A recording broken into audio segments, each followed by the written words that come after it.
Vice Ganda, pabirong pinunit ang lyrics ng Caloocan-like contestant. Lap trip sa Showtime Studio.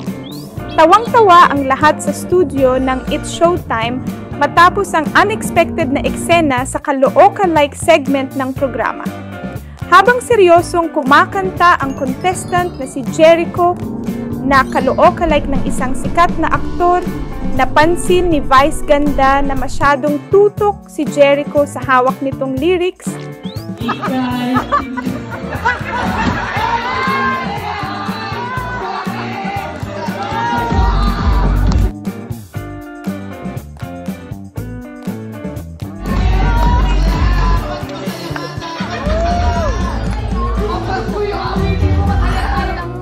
Sa kanyang nakakatawang paraan, nilapitan niya ito at bigla na lang pinunit ang papel.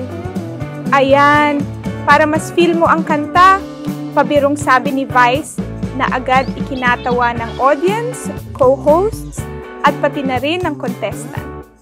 Game na game namang itinuloy ni Jericho ang kanyang performance kahit wala ng lyrics, sabay biro pa na, mas maganda pala kapag wala akong binabasa. Agad na naging viral ang eksena sa social media na sinabayan ng fans ng mga witty captions tulad ng focus on the moment, sabi ni Vice.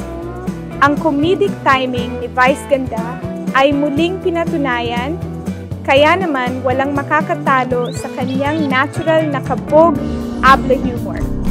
Mga ka-showbie, don't forget to like at subscribe for more videos.